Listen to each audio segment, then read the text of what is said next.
太陽の陰陽師の人がいたじゃん。力があるかないかっていうと、力があればあんなことしないでしょ。ましてや陰陽師の人じゃないよ。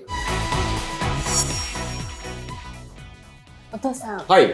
先日、私と翔子さん、二人で映画を見に行ったんですよ。知ってるよ。話したけど、動画の流れとして。皆さんにね、今日見に行ったんですけど。いやいや、いいなと思って、俺は誘われなかったから。いやいや、誘ったけどね、忙しかったのよ。予定が合わなかったので、行けなかったんですけど。2回目誘われたけど、1回目誘われた。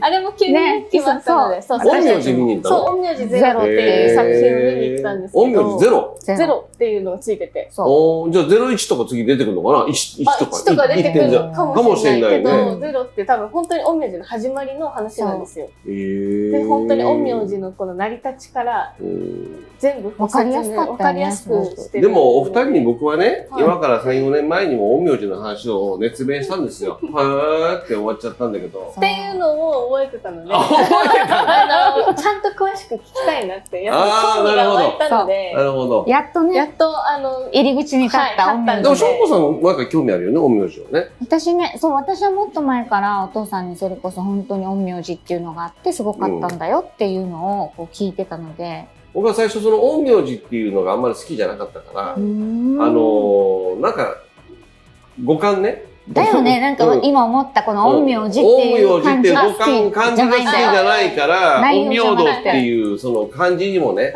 あんまり興味がなかったの。ただ自分がいろいろ統計学をやっていくうちにこの陰陽っていう考え方、陰と陽っていうその相対的な考え方に対する哲学っていうのを勉強するじゃん。で、これ世界共通なんですよ。世界中全部共通して、まあ世の中相対的ですよっていうのはね。いつもよく言ってますもんね。そうそうそう。それに対してやはり、まあ、興味を持ったのはあるし、最近ちょっと前の事件でちょっとあったけど、最後の陰陽師の人がいたじゃん。はいはい。彼もそうなんだけど、彼がその陰陽師で出てきた時に、陰陽師の末裔ってことだったのかな、彼は。まあそういうのないので。ないですね。でも陰陽師自体が消されてるわけだから。実際に力はある？まあ僕がね、テレビ出てた頃に、追っかけるに出てきた人なんですよ。同じ実は同期なんですけど、まあ力があるかないかっていうと、力があればあんなことしないでしょ。基本的にはね。力がある人って基本的には、それ職業にしないと思うんだよね。それ、もの自体をね。ましてや陰陽師の人じゃないよね。陰陽師ってもともと政府機関ですよ。ね、もともと当時の、だから末裔も何もないわけですよ。なるほど。安倍の生命っていうのも、安倍の生命っていう役職なんで。だから基本的にはそれは誰か人ではないんですよ。人なんだけど、安倍の生命って役職なんですよ。そういう役をやってる人がいるわけだから。難しいような話。要は、なんだろうな、陰陽師っていうのが何のために出てきたかっていうと、それは天皇家を守っていくために、僕は作られたもんだと思っているので、まあ、武士の時代に、武士といわゆるその天皇っていうのは、まあ、両立してる国って日本ぐらいしかいなかったので、だんだん武士の方が力が強くなってくると、まあ、武士は三次元、この世の世界を治めてるけども、天皇はあの世の世界を治めてるわけだから、魔法とかね、あのように関係する部分でのその陰陽道っていうのをやっぱり持ち込んだのが最初かなと思う。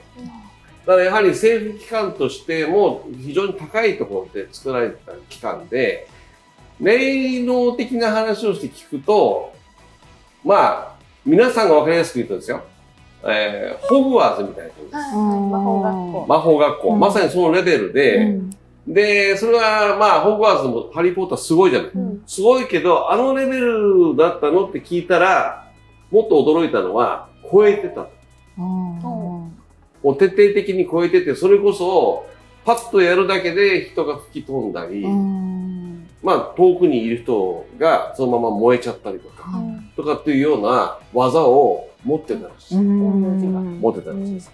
それが、祈ることだったりとか、書くその梵字とか、梵字の書き方とか、その備え方とかっていうので念力が作れたので、それこそ今で言うと霊能者しかできない。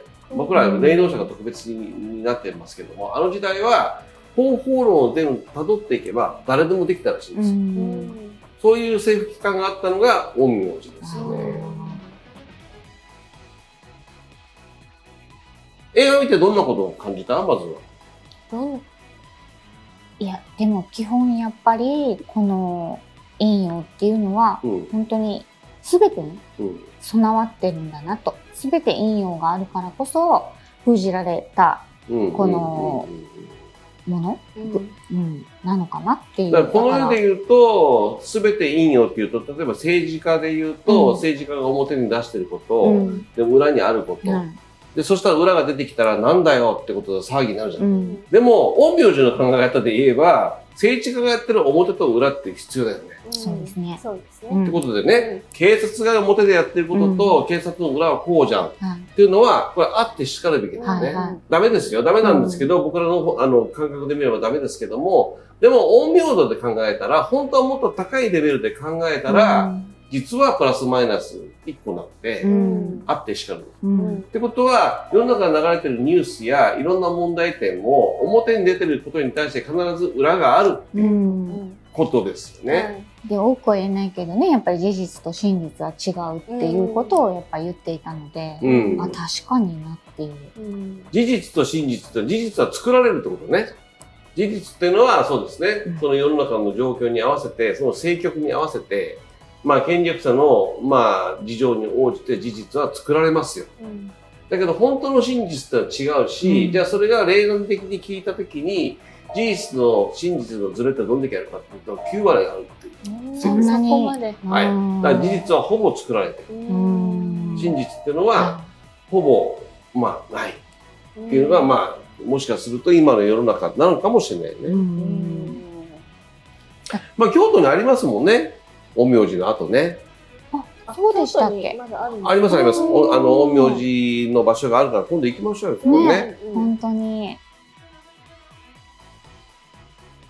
あやねさんはその陰陽師見たときに何て思ったの？映画見た。2回見たでしょ？はい、そもそも。見ました。どう思った？それこそなんかこう本来人間はもう思っただけ思考を物質にするとかそういう力をそもそも持ってたのかなって。でそれがあって困るからやっぱ封じられてこういうスピリチュアルはちょっといかがわしいものっていう位置づけにすることによってなんかこう人があんまりこう目覚めないように介入しないようにして介入しないようにっていう風にされてきたものなのかなっていう風には今皆さん聞きました？思いましたね。頭で思ったことが全部物に形になっていく実現するものだっていう考え方だよね。でもいろいろなその自己啓発の本でも頭でイメージした通りに物事はなるっていうふうに言うのね。でも実際じゃあ私たちが見てるこの景色やその日本のその東京なんかもすごいビルいっぱい建ってるけども、あれ全部人が想像したものだよね。っていうふうに考えると私たちは想像した産物の中で生きてるってことだから、まさにあやねさんが言ったように想像力の高かった人が、実現化できる、ってことは全員がそれできちゃうと困る、だからそういう考え方を封じた、誰がだろう、一番それをして得になる人だよね。誰だろう。一つは三次元世界で言うと利権者ですよね。自分たちが稼ぎたい、自分たちが全部実現したい、この人は実現しないで、要するに実現しない人たちが実現する人たちの生活を支えるわけじゃん。税金とかいろんな面でね。っていうことも考えられる。でも、陰陽師ってもう魔法のレベルだから。魔法だったよね。ってことは3次元を超えて4次元の人の力も借りないとできてないことじゃない。ってことは3次元のレベルで抑えたというよりは4次元的に抑えられた感じはしない。そうですね。確かに。あの世的に。いや、こういうシステム作っちゃうと、ここ訓練の場所じゃなくなるから、それこそ4次元に近くなっちゃうから、3次元っていう場所の意味がないよねっていうふうに考えられたかもね。そっちは大きそうだね。そうだね。世界中にね、そういう魔法を使った後ってあるじゃない？タイでも。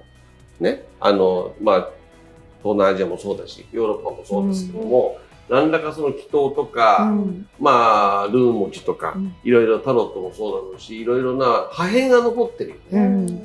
例えば日本で言っても呪いの藁人形ってあるよね。牛三つ時、2時から4時の深夜の間に、藁人形に名前を変えて5数釘で打った像っていうのは、まあそれだけ聞いてやっても何も効果がないかもしれないけど、本当はそれに付随した細かい技がくっついたらできたんだ。そういうところが消されてる。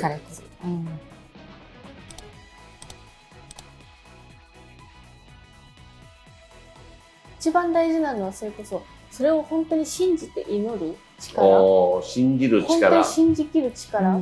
私たちってやっぱどこかでそれはないものっていう風に育てられてきてるから、なんかどっかでやっぱ嘘なんじゃないかっていうのが芽生えた時点で、もうそれは技として使えないのかなっていうのも思いましたね、見て。例えばそれは、じゃあ、信じるっていうのは、例えばその中に01が起きるわけじゃん。こうかもと。で、疑うことは、違うかもってまたマイナスが起きるわけじゃん。じゃあ、たった1が消えるってことだよね。だけのことだよね。ってことは、信じる信じないってなると、宗教的なことだったりとか、他者が関わってくるけども、思考とかエネルギーで考えたら、信じるっていうのは01だから、それに対して1立てたものに対してマイナスを言って消さないってことが大事ってことね。もしかしたら若い人たちはそういうふうに理解した方がいいかもね。自分の中に芽生えた思考が、プラスの分が5で、まあマイナスも当然起きるわけじゃん。否定する気持ちも起きるから、それが3だとすれば2残るから、5を考えても3で消されても2は残るから、2は進むよねっていうことだよね。っていうような考え方がもしかしたら現代の陰陽として作られていけるかもしれないね。それこそこの間引き寄せの話をしたじゃないですか。で、こう、なんだろう。みんなこうポジティブにポジティブにって、ネガティブは絶対ダメっていうふうに思う、このネガティブがダメっていうエネルギーがそもそも、ネガティブを引き寄せるんじゃないかと思ってて、すごい。もうネガティブすらもありじゃん。生まれるものだから絶対に、さっき言ってたけど、5ポジティブが生まれたら3ネガティブが生まれるんだから、どうせこれはあるものでも2は残るじゃんっていう今の考え方を持てれば、この3が絶対にダメって思うから2すらも消えちゃうっていうような人が最近多い気がして、ちょっと補足するとね、5ポジティブを思いました、5マイナス起きるんですよ。同量起きます。で起きてくると0になるじゃん。そしたら0になってるから、何もないってことは、ネガティブに落ちやすいから、今度はネガティブが6になるんですよ。なるほど。っていうのが流れです。僕が言った、さっきお父さんが言った5で3っていうのは、これ訓練できてる。なるほど。基本はもう、私たち、普通の何も意識しないで考えたら、5プラスは必ず5マイナスが起こるって。なります。思った分だけマイナス考えちゃう。じゃあ、このマイナスを3にする訓練っていうのはどういうふうにする？さっき、ちょっとあやねさんが言ってましたけど、そのマイナスが起きることに対する哲学をするってことだよね。例えば政治家が、こういういいことしました。反対側に悪いことしますっていうことを受け入れることだよ。で受け入れないじゃん、普通は。そんなの許せないってなるから、ここが増長していくわけです。だけどこれ必要悪だよね。必要善だよねと。でも必要悪が全部消したとしても、必要善にはならないわけだ。この世は。ある程度の必要悪は認めるけども、抑えなさいと。わかるよって。だけどそこプラスにしないと前に進まないからダメだよねっていう考え方が、ここの東西の成功する人たちの進め方だったと思う。悪を完全に切らなかった。例えば日本の仏教で言うと、親鸞上人って言ったけども、親鸞が言ってたのは、人間嘘をつくものだし、そもそもが仏教の教え自体が方便だよ、嘘だよっていうふうにこう言い切ってるわけね。嘘っていうことは、でも本当もあるっていうことを本人は言いたかったわけじゃん。そのようにやっぱり物事を相対的に見ながらも、両方認めつつも、でも前に進まないからプラス分が上がるようにマイナスを抑えていく努力です。そのためには両方認めないと客観的に見れないから。で、しょこさん言ったみたいに吸い込まれていくんだと思う。マイナスの方向に。まあ、プラスの方向にも吸い込まれるし、マイナスの方向にも吸い込まれる。だから、やったーっていう時はプラスに吸い込まれるけど、そういう人ってやる気満々に見えるけど、マイナスにも吸い込まれる。だから調子のいい人って、イエーイとか言ってるけど、イエーイってマイナスにも行くからね。だからつい元気な人見て、この人プラス思考だからってやっちゃうと、意外と波が多かったりするとき。ありますね。やっぱ振り幅が大きいから、それだけイエーイでできるからね。そうなの。逆にマイナスにも行っちゃうんで、そういう人よりは淡々と、ああっていう人の方が、波がない人の方が冷静に見てると思う。僕は。その中で哲学がちゃんとできていて、マイナスって言っても人の損得の問題とか、いわゆる法律の問題なわけじゃん。最終的には自分個人の問題だから、それに対してちゃんと自分の中で哲学をして、プラスに進めるためにはこのマイナスは必要っていう考え方ができるから。マイナスを許容する力。そう、マイナスを許容して、マイナスをちゃんと抑え込む。抑え込まれて増えてきちゃうから。で、プラスは増えてもいいじゃん。でもその分マイナスもどんどん追っかけてくるから、そこをいかに抑え込むかっていうことは、これはまあもう、お父さんも56年やってきてるけど、こういう仕事ね。いつもテーマですね。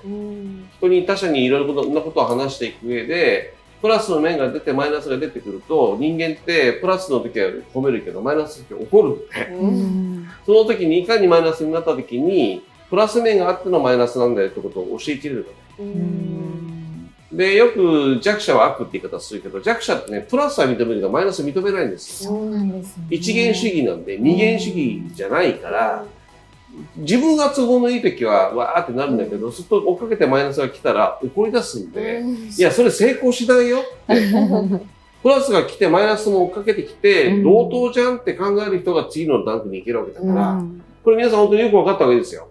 うちの生徒さんも見てるかもしれないけど、本当にね、それは分からないと、マイナスばっかり今度見ちゃうんですよ。そうなんですよね。マイナスが認められない。認められないから。で、プラスは忘れちゃうんです。で、今度マイナスが助長して、最後は積み上げてプラスよりもマイナスが大きくなっちゃってるから、悪い出来事だったってなっちゃうんですよ。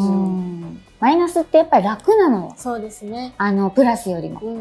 維持をして。なんで楽かわかる？煽り例がくっつくから。自分の力だけじゃなくて。自分の力が煽り例の方が多いから、マイナスの方にボーンってくるから、自分が何にもしなくても煽ってくれるので、居心地が良くなることになるんだ。プラスはね、自分でこう頑張ってこうね、鼓舞してこう上がっていかないとなかなか増えないけど。体力がいる。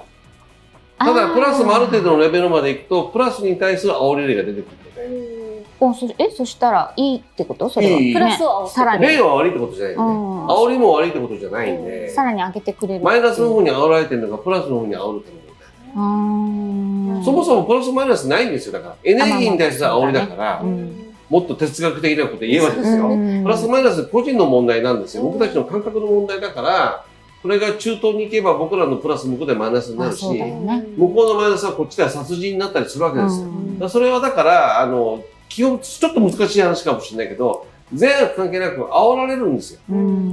だから日本人的な僕らの感覚で言うと、まあ、プラスが起きました、やってもらってありがとうございます。だけど、同時にマイナスが追っかけてきたときに、これを受け入れられないっていうふうになると、そこにエネルギーがバーンと集まってきて、やってもらったことよりもマイナスが増えちゃうから、最後はこの案件ダメだったって話になるよってことなんですよ。わかりやすい。そこはやっぱりね、プラスの方に自分で煽っていくように努力していかないといけないし、プラスも煽られるってことわかんないと、私たちマイナスが煽られると思い込んでるんですよ。そうですね。今思い込みがありました。プラスは煽られますよ。マイナスも煽られる。僕はプラスの方に煽られている人間だから、基本マイナスになんないよね。マイナス物事見ないし、マイナス現象が起きたらすぐに煽り例のせいにしちゃうので、責任転嫁します。煽り例のせいにしちゃう。もちろんもちろん。これも大事だね。大事よ皆さん。自分のことは反省しない方がいいですよ。怒られるとかね、文句言われるとか、叱られるためにこの世に来た人は一人もいないんで、僕思うのは、よくね、お二人にも、僕自身にも言いますけど、反省必要ないって言うんで、問題が起きたら僕らも言うんですよ。こうじゃないの、ああじゃないのって言うけど、その問題から一回外れてしまえば、煽り例も全部離れちゃうので、もう話さないもんね。そのことに対して話さないし、触れないし、まあそもそも煽り例がやってることなので、そういう意味では現代の陰陽師だよね。その考え方、陰陽道。だからそれ本当にね、ちょっと見てほしいよね。なんかこう自分の生活、現実にも落とし込めるような内容がちらほら。逆に令和陰陽道って作りたいよね。ああ、そうですね。あれもう、だって昔の話だから。そう、やっぱり現実とリンクさせづらいんですよね。そうなんですよ。だから逆にエンターテインメントとして映画になるんだけど、本当は令和陰陽道って必要で、令和の、陰陽道ってみんな信じるわけだよ。その陰陽道を令和版にちゃんと進化させて、その上で新しい令和の考え方、現代の人たちの生活に即した令和陰陽道っていうのを作ると、考え方をちゃんとね、ループしていくと、いいと思いますけどね。どうでしょうか、角川さん。角川作ってくれないか。どこが作ってくれるんだろう。でも個人の人でもね、今もう映画作れちゃいますからね。ねぜひ、見てる方でね。見てる方で作りたい方いたら、ぜひ、お金、集めますよ、僕が。ね。僕も出しますよ。でも大事ですよ。本当にそういうふうにみんながそういうエンターテインメントの中でしか私たち今日本人っていうのは、反応しなくなっちゃったんで仕方がないんだけどね。でもエンタメの中から学んでいく人が今増えてるでしょ、アニメを基調にして考えるとかね。それはね、楽しいところが入ってて、なんだ、そうやって考えれば簡単なんだっていうことが翻訳だと思うので、現代の令和の翻訳だと思うんで、ぜひ皆さん、今言った話難しいかもしれないけど、3回見ていただいたらちょっとわかるかも。で、7回連続で見たら理解できます。で、70回見たら、多分自分のものになります。でもそれぐらい大変なこと大変なことですよ。そのぐらい見ても見ても煽られていくんで、なわけないだろ、お前、紙見てみろとかね。でも、いいね。あいねさん、そういうことに興味持ってくれてね。面白かったよね。面白かったですね。俺も10代の時とかのあいねさんがこんなことに興味持たないんだろうと思ってたから、すごくいろんなことに興味持ってくれる。そうなんです。今は。この番組のおかげですよ。あら、そんなこと言ってくれるともう嬉しいよね。でも、昔のね、その動画って結構最近見返すのよ。人気の動画とかで出てきますもんね。ついつい、10本とか見るでしょ。たまにお母さん半分だけ映ってるのあるね。隣で声だけ出演とかしてた時だ。声だけ、天の声とかね。